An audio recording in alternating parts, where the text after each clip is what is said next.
tiba-tiba kayak misalnya gue bawa motor, tiba-tiba gue ada di Serang, di Balaraja. Ya itulah ujian yang menurut gue berat, tapi gue bikin nyaman, gue bikin enjoy gitu loh. Karena di balik semua itu pasti ada kebaikan dari Allah itu aja, gue keyakinannya. Gue maksain ada sisa tabungan, udah buat sewa gudang itu. Istri nggak tahan mungkin dengan kondisi, akhirnya dia minta pisah gitu. Anehnya bakso baru jadi, udah mau kita angkat nih, itu udah benyenyeh itu, udah lengket.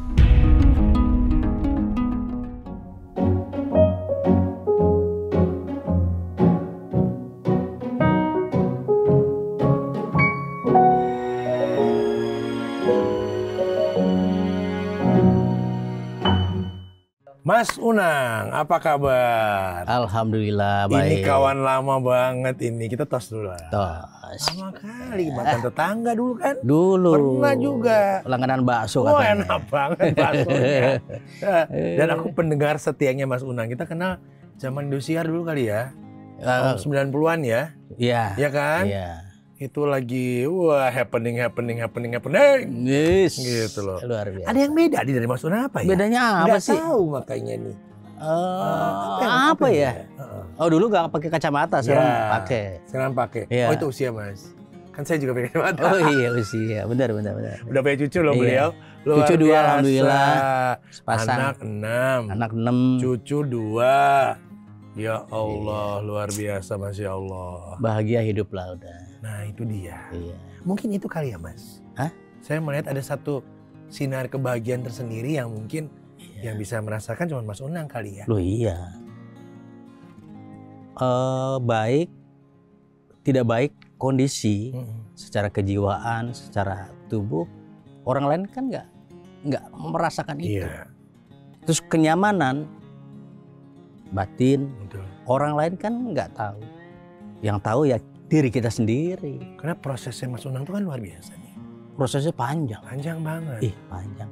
Kayak lagu Ular Naga Panjangnya. Bukan ke ini tongkatnya kayaknya seru di tongkatnya ya.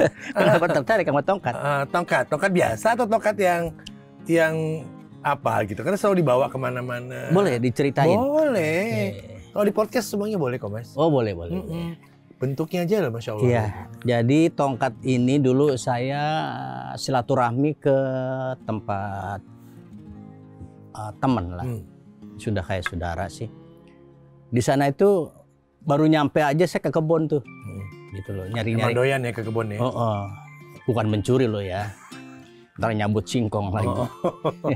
Jadi nyari-nyari ada nggak ya batang kayu yang sudah nggak kepake, mungkin udah patah.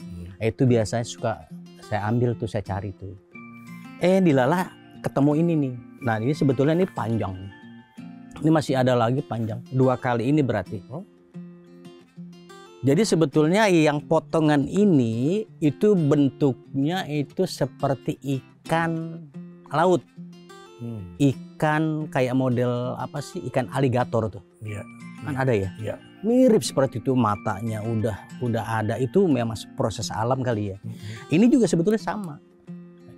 Ini sudah ada bolongannya matanya. Memang ini. udah ada, bukan dibikin ya? Ya cuma dirapin aja. Iya. Karena ini mata kayunya kan. Iya. Ya darah seni. Saya kan mengalir itu, ini kayak ular deh. Gitu loh. Udah jadilah. Itu yang terpikir oleh Mas Terpikir. Anang pada saat itu. Nah akhirnya sebetulnya kayu ini juga ada manfaat. Jadi setiap apa yang ada di bumi ini itu pasti ada manfaat. Jika memang diberdayakan. Tadinya ini kan kotor, nggak berbentuk. Jadi saya kupas kulit-kulitnya. Artinya kan diberdayakan. Betul. Kita coba kayu ini menjadi karya seni yang kalau dibilang ya kita aja seneng gitu lagi, apalagi orang mungkin ngelihat gitu. Jadi buat teman perjalanan. Mas mulai bisa berdialog.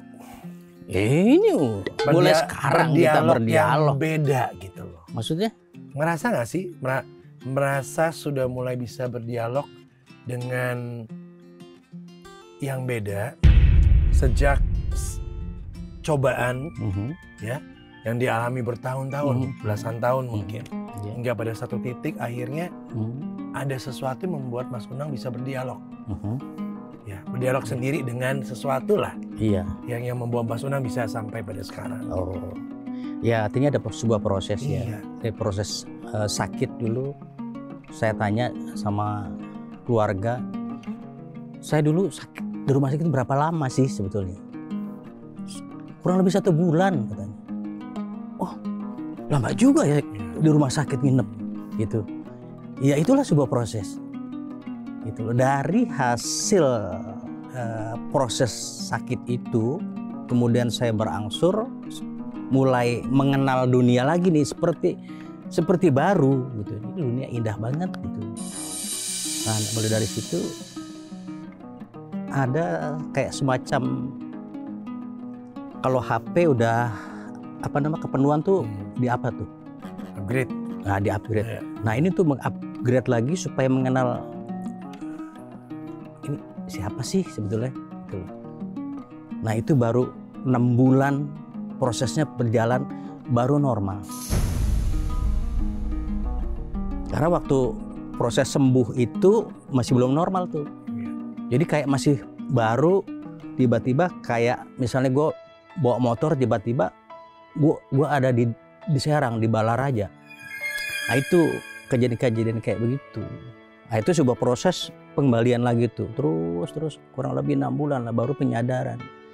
Gitu. Nah dalam proses ke-6 bulan itu, nah itu tadi ada kehadiran dari para leluhur gitu loh. Ini mbahmu, cucuku katanya. Udah terus datang lagi siapa gitu. Ya udah nih cucu. Tapi sebelum ini kan nggak pernah merasakan itu ya? Iduh, boro-boro. Kepikiran yang begitu aja. Kan kalau saya nggak salah ya. Iya. Mas Unang tuh orang yang nggak begitu percaya sama hal-hal yang berbau mistik ya. Betul. Ya kan? Nggak percaya. Nggak percaya. Meskipun mengalaminya sendiri akhirnya gitu kan. Jadi itu kan pembuktian ya. Iya. Artinya Allah memberikan bukti bahwa goib itu ada. Gitu. Ya itu tadi bahwa pembuktian itu dulu gua nggak percaya namanya teluh, yang namanya santet dulu, namanya guna-guna, pelet dan semacamnya itu nggak percaya. Sampai ada satu masa di mana Mas Unang menusuk diri sendiri gitu. Nah itu ending dari hasil sebuah proses itu, yaitu tadi. Jadi ada pakai tangan jari. Bukan. Awalnya kan gue dikunci itu. Iya. Ada di ruang di halaman taman belakang tuh. Jadi cuman ada pintu dapur.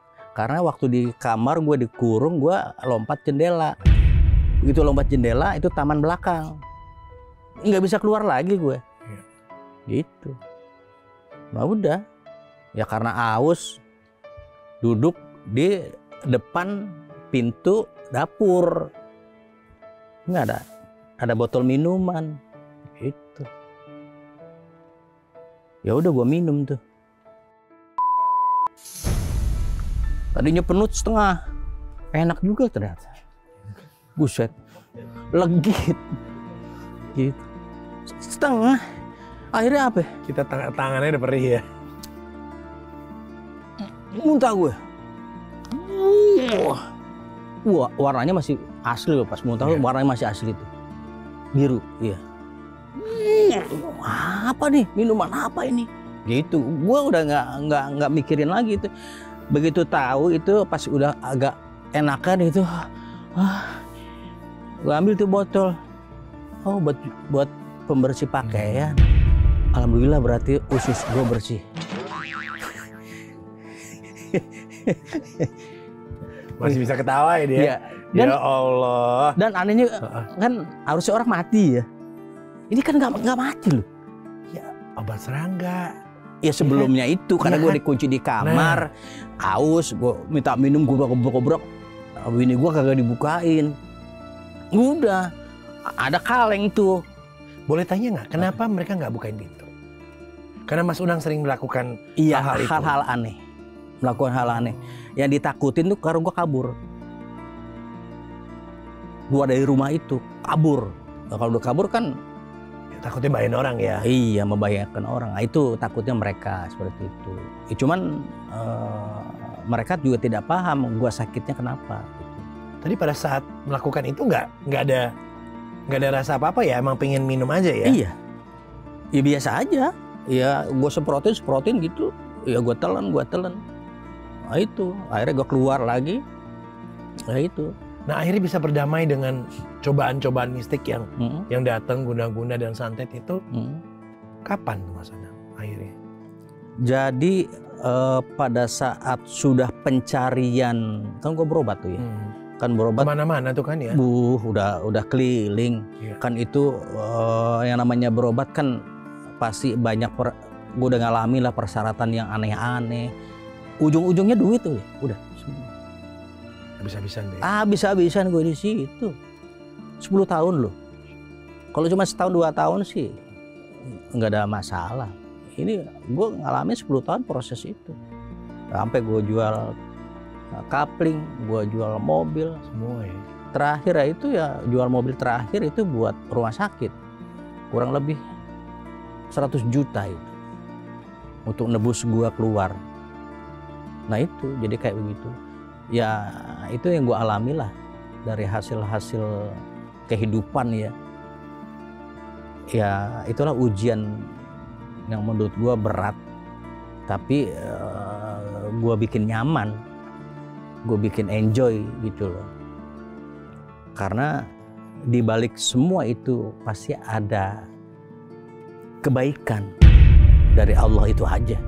Gue keyakinannya. Dan pada akhirnya gue memahami, oh iya ternyata gaib itu ada. Gitu. Kesadaran itu akhirnya ada ya. Iya. Perpecahan rumah tangga terjadi. Iya terjadi lah. Begitu terjadi lagi. Ya karena sudah kolab. Ya. Kerjaan ya ada, cuman pas-pasan. Sampai udah kejual rumah, mobil segala macam, udah titik terendah, udah akhirnya kan gua ngontrak. Gitu loh. Udah ngontrak. Ini Tangerang ya. Nah, akhirnya enggak, masih di daerah Petukangan. Oh iya. Nah, itu lah udah kontrak itu ada gudang murah lah. Gitu loh. Kalau bilang murah, ya pada saat itu gua bilang mahal. Kalau bini gue bilang udah murah. Gitu. Kalau bilang mahal ya, gue nggak ada kerjaan kan.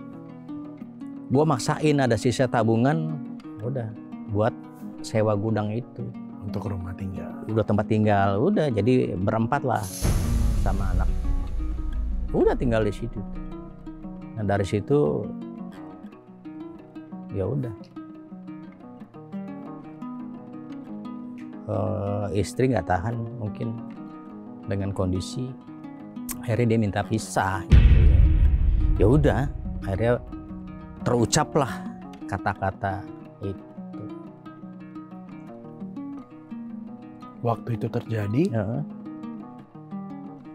apa yang Mas Unang rasakan pada saat itu? Ya kan itu udah semua bang semua bertubi-tubi kan. Oh, gue masih punya rasa nggak mau menyerah kok. Gue harus bisa bangkit lagi walaupun dalam kondisi apapun gitu loh. Walaupun tidak seperti dulu, gue harus bangkit gitu. Nah setelah pisah itu akhirnya gue banyak tuh job. Justru balik lagi. Iya. Kerjaan ada lagi. Iya. Udah sinetron di mana-mana udah terus nyambung tuh sinetron Indosiar tuh langganan tuh Pintu Berkah tuh. Yang itu berkah yang judulnya panjang-panjang tuh kan, yang awalnya dijolimin sama anak, ceritanya sama mantu dijolimin, endingnya kaya. Itu kan kehidupan, itu cerita bagus. Justru setelah bertubi-tubi itu hidayah itu datang ya. Iya, jadi pada saat kepasrahan gua sudah pada puncaknya, ya udah biar Allah yang mengatur hidup. Mas Unang boleh nanya nggak?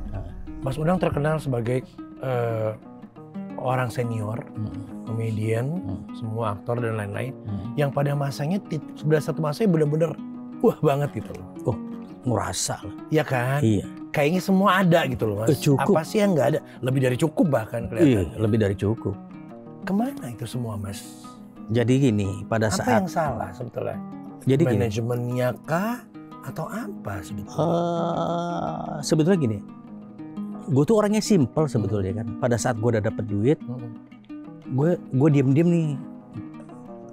Ada beli tanah. Iya, nggak tahu itu. Gue beli tanah. Udah di mana-mana gue beli tanah itu tanpa sepengetahuan siapapun. Gue beli itu. Gue beli kontrakan. Gue bangun. Iya, dulu banyak banget kok. Iya. Semua bisnis itu. Nah, kecukupan kok. Iya. Nah akhirnya itu tadi ketemulah. Ya gue juga nggak ngerti ya. Ya tiba-tiba gue nikah lagi. Gitu. Nah pada saat nikah lagi, semua aset itu gue bawa surat-surat ke notaris. Gue bawa ke notaris, udah dibikin semua aset-aset ini nanti diberikan kepada anak-anak saya jika mereka sudah dewasa. Nah, gue nggak bawa apa-apa itu, semua udah. Jadi gue sama yang kedua gue mulai lagi nih. Dari awal lagi lah. Dari awal lagi. Bisa gue kebeli di komplek tuh ada rumah, ada temen gue nawarin. Waktu itu masih murah, 65 juta. Gue beli tuh. Akhirnya gue renovasi bagus gitu. Nah itu kebeli. Terus kemudian gue beli kapling di Serpong. Itu. Udah di pondasi. Di sebelahnya gue ngontrak tuh. Untuk mantau lah ya. Udah sebelahnya itu rumah orang. Itu gue sulap. Kan lucu. Rumah komplek dulu bentuknya kan begitu ya. Ini gue sulap. Bikin bagus. Iya. Yang begitu yang punya datang dia bingung. Ini rumah siapa? Dia bingung begitu masuk. Lantainya udah berubah ininya udah tinggi plafonnya. Gua habis 65 juta waktu itu. Belinya segitu apa sewain segitu?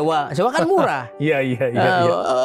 Apa ngerenovnya? Karena gua kan pengen nyaman. Iya betul. Udah cuma itu doang. Akhirnya nyaman. Saking simpelnya pemikiran seorang Unang ya. Ya simpel udah.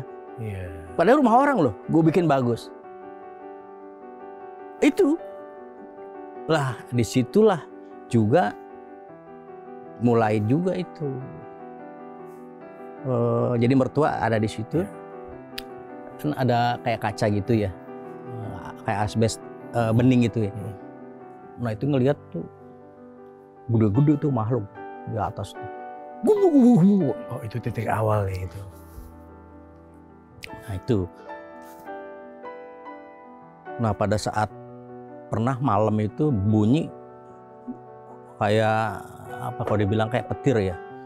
Buar gitu lah. Itu nggak hujan, nggak ada apa-apa kok. Persis di atas rumah itu buar itu. Sorry, ini yang bisa ngerasain Mas Unang sendiri? Semua bisa tahu. Kaca rumah itu bergetar loh. Security nggak jauh dari rumah, ada kurang lebih 10 meter posnya. Itu lari berdua. Pak Unang ada apa? Saya dengar itu. Ya, gue cerita dong. Security paham tuh. Udah, Pak Unang banyakin doa katanya. Itu. Pernah punya musuh, Mas? Ya, kalau melihat gaya Mas Unang ya, iya. sama semua orang friendly, ketawa, asik, apalagi zaman lagi pada masa naik-naiknya, semua orang dirangkul, wah kayaknya mau ngajak semua orang ngapain gitu loh. Iya. Dulu kan gitu kan, betul, gitu betul. loh. Iya. Ya, musuh itu ada di batin sih. Ibaratnya gini loh. Saya melakukan aktivitas berkarya dengan cara saya, dengan cara baik, dengan cara halal gitu. Saya punya warung bakso mulai dari awal pertama sampai 20 outlet. Ya. Itu kan sebuah hasil dari sebuah proses. Karena apa? Saya sudah mendapatkan jalan itu dari 1 outlet menjadi 20 outlet. Di Bandung ada 3, daerah Cimahi. Di Buah Batu 1, di Garut 1, belum di Jakarta, di BSD Serpong dan segalanya. Jodok ya. Dari hasil omset bakso dulu cuma 6.000 perak. Daging sekitar antara 25 kilo sampai 50 kilo. Tinggal kalikan saja, 20. Kan gua uncang-uncang kaki. Iya, makanya aku bilang tadi. Gitu loh. Nah, berjalan cuma 3 tahun. Awalnya mulai dari gua buka di Bogor. Agak dekat ke apa ya, hotel Salak kalau nggak salah. Nah, itu ada temen pengen buka di situ. Itu berjalan cuma 3 bulan. Mulai dari rame, mau ke 3 bulan tuh kosong sepi. Tiba-tiba gua ngontrol ke sana suka ada bangkai tikus di depan. Nah pas gua di sana itu anehnya bakso baru jadi, udah mau kita angkat nih, itu udah benyenyeh tuh, udah lengket. Nah ini udah mulai ada keanehan tuh di situ tuh. Terus kayak saus baru beli lah, masih di botol utuh, emang udah langganan kan. Begitu dibuka udah jemuran belatung kan aneh. Nah udah mulai sepi akhirnya tutup tuh, udah semuanya begitu ya. 3 tahun tutup semua. 3 tahun itu tutup semua. Nah itu kan artinya begini, saya justru dari 20 outlet, 1 outlet saja itu kurang lebih 5 orang, cuci piring 1, ngelayanin bakso 1, terus pelayan 3, kali 20 outlet kan banyak mengkaryakan orang gitu loh. Karena ada ketidaksukaan dari hasil sukses saya, sehingga ada rasa iri, rasa dengki, maka dibuatlah seperti itu. Tapi Mas Unang nggak ngelawan ya? Udah pasrah aja lah. Memang sudah jalan seperti ini, cobaan ujian harus seperti itu. Ya ujiannya kan dari di saat orang sakit yang luar. Parah. Siapa yang datang yang dekat dengan Mas Unang? Karena kalau dulu kan kita tahu ada Pak Miing, Pak Miing itu datang. Justru beliau itu yang memberi tambahan uang tuh untuk nebus rumah sakit karena ada kekurangan ya. Mohon maaf, kurang lebih 20 juta lebih lah dia buat nebus kurangan itu. Akhirnya saya bisa pulang gitu. Didin? Ya Didin juga jenguk apa. Karena kita melihat bahwa di antara bertiga yang berdua lagi naik banget, Mas Unang pada posisi yang mungkin saat ini sedang dikasih berkah untuk yang lebih ke bawah dulu mungkin gitu. Sepertinya sih begitu. Jadi saya mensyukuri bahwa dari hasil sebuah proses kehidupan ini, artinya gini, ada yang ditukar dulu lah sama Allah nih. Dulu sudah seperti apa ngerasain, sekarang sudah waktunya sekarang ini untuk membantu orang lain dengan cara keilmuan. Jadi itulah kuasa Allah itu. Ya udah, amanah yang harus saya jalanin seperti itu. Sekarang ini ya udah, saya ngebantu banyak orang akhirnya. Ya kayak di lokasi syuting pun sama. Masya Allah. Sampai segitunya ya ternyata. Sampai segitu. Ketidaksukaan, iri, iya, itulah dan faktor. lain-lain membuat orang Iya, bisa seperti itu. Betul. Tapi menarik ya Mas, tiba-tiba bisa berubah profesi gitu sekarang. Nggak ngerti juga. Oke, sekarang berbalik lagi katanya sama yang pertama. Iya, itu dia. alhamdullah. Masya Allah. Alhamdulillah menerima Gimana caranya Mas? Keberadaan. Bisa tiba-tiba? Iya kan sudah nggak punya rumah. Oh. Gue punya rumah. Jujur banget, gue demen yang kayak gini nih. Apa adanya, nggak ada aset sama sekali. Lu nggak ada. Gue mobil nggak ada. Gue cuma ada motor satu buat warawiri aja tuh. Tenang-tenang aja hidupnya. Loh, yang mau dibikin seperti apa lagi, gitu loh. Nah waktu balik, beliau nyambutnya bagaimana? Ya menerima dengan keberadaan apa adanya. Ya kan, gue bilang.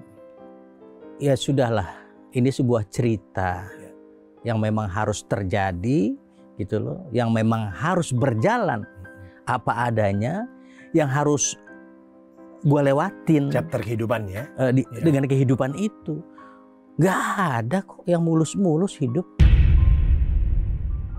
Pasti ada gesekan apapun semua. Itu aja sebetulnya. Dan pada akhirnya gue sudah bisa memberikan sesuatu kebaikan kepada orang, ternyata banyak masalah orang yang mungkin lebih dari gue. Justru dikasih lihat lagi, ternyata ada yang lebih jauh lebih. Oh ternyata, iya, ini lebih parah nih, gitu loh. Tapi senang lihat Mas Unang sekarang sudah lebih sehat, alhamdulillah sehat, happy, segar, dan kembali beraktivitas kembali. Insya Allah, ya. Insya Allah. Dan juga dengan kegiatan barunya, menolong banyak orang. Iya, ya kan kerjaan saya nih, ya itu tadi masih berkarya, bikin tongkat, nyari-nyari, sama bikin pipa rokok. Beli dong, Alvin. Pipa rokok. Pipa rokok beli. Ya ntar kita. Jadi enak dong, udah banyak berkegiatan lagi ya. Ya artinya di sela-sela belum ada syuting, ya udah saya bikin ini. Gitu. Mas, apa hikmah dari semua yang dialamin ini? Hikmah adalah disuruh menjadi orang baik. Emang sebelumnya jahat? Enggak, artinya disuruh menjadi orang baik. Ya kejahatan itu kan kita tidak sadari dalam diri kita. Kita jahat dengan siapa, kita jahat berbuat apa. Gitu. Jadi dengan sebuah proses Allah berikan sakit itu ada hikmah. Disuruh menjadi orang baik dan disuruh menjadi orang yang bermanfaat untuk banyak orang. Amin. Itu jadi kalau hidup tidak bermanfaat untuk banyak orang berarti ego. Dia hanya mementingkan dirinya sendiri, dia mementingkan hanya untuk keluarganya, dia tidak melihat tetangga, dia tidak melihat orang lain. Ada orang yang sakit, dia tidak peduli. Gitu. Saya kalau ketemu orang terkadang, kayak kemarin juga belum lama, seminggu kemarin, ada, mohon maaf, usianya udah lanjut. Dia pakai apa tetegan itu yang kayak yang Bunda Titi ya megang jalan. Yang gitu buat jalan. Itu disuruh melangkah gitu aja nggak? Sama anaknya ya, perempuan juga udah tua juga, nggak, berat nggak bisa ngelangkah gitu. Saya tiba-tiba berhenti motor, kepengen beli teh. Lihat langsung. Begitu minum sambil ngeliatin, ini deh, kasihan amat itu ibu, gitu loh. Saya diem, tiba-tiba ada yang ngomong nih. Saya makhluk yang ada di dalam badan ibu itu. Nah, kamu makhluk apa? Saya bilang. Dia ngomong sendiri tuh. Udah akhirnya kita ngobrol tuh. Saya Gondoruo, dia bilang. Oh, Gondoruo. Ada berapa di tubuh itu? Ada 3, termasuk kamu? Iya. Usia lanjut itu? Iya. Akhirnya saya turun dari motor itu, saya samperin. Lah ibu itu ketakutan ngelihat saya itu. Tiba-tiba kan. Jadi yang takut sebetulnya bukan ibu itu. Yang takut itu makhluk yang di dalam itu. Si gondonya itu. Akhirnya saya bilang, udah kamu keluar dari tubuh ibu ini, kasihan. Saya bilang, ya udah. Saya tarik tiga-tiganya sampai si anaknya merinding tuh. Pak, dia bisa ngerasa ya? Iya, bisa merinding. Itu Pak Unang juga tangannya merinding katanya tuh. Iya Bu, ini kan proses penarikan. Jadi ada 3, saya jelasin. Itu di jalan aja itu, jalan komplek lah ya. Udah di situ. Nah ini saya buang lah. Udah kamu jangan balik lagi ke ibu ini, kasihan. Gitu. Akhirnya ngobrol sama anaknya itu. Udah berapa tahun ibu ini sakit? 3 tahun. Kakinya itu jalan 3 tahun. Nah waktu tadi saya tanya sama si gondoknya, kamu sudah berapa lama di tubuh ibu itu? 10 tahun. Masya Allah. Kan kasihan, itulah prosesnya. 10 tahun dia ngendep di situ bertiga, yang satu di kaki supaya berat jalannya, yang satu bikin rasa nggak enak, nggak nyaman di badannya. Nah itu tugasnya makhluk-makhluk suruhan tuh kan begitu. Tapi akhirnya dia bisa jalan lagi. Ya lucunya kan gini, gue balik ke motor nih, balik ke motor.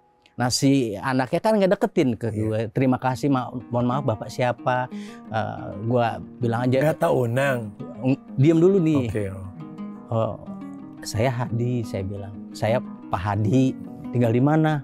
Itu di Taman Asri. Udah gue bilang gitu aja Pak Hadi. Oh iya terima kasih Pak Hadi, katanya. Iya. Kan dia pakai masker. Gue pakai masker. Oh pantesan. Gue pakai topi. Iya. Nggak buka? Enggak. Ya Allah. Ya udah, caranya gitu aja udah. Iya. Nah itu kadang-kadang ketemu yang begitu. Nah pada saat anaknya ngedeketin gue ke motor, ngucap terima kasih. Nah si ibu itu ngelangkah sendiri, jelek. Allahu Akbar. Kan berarti udah enteng tuh kakinya. Iya. Menyenangkan ya Mas, bisa bantu orang ya. Iya alhamdulillah, seneng banget gue.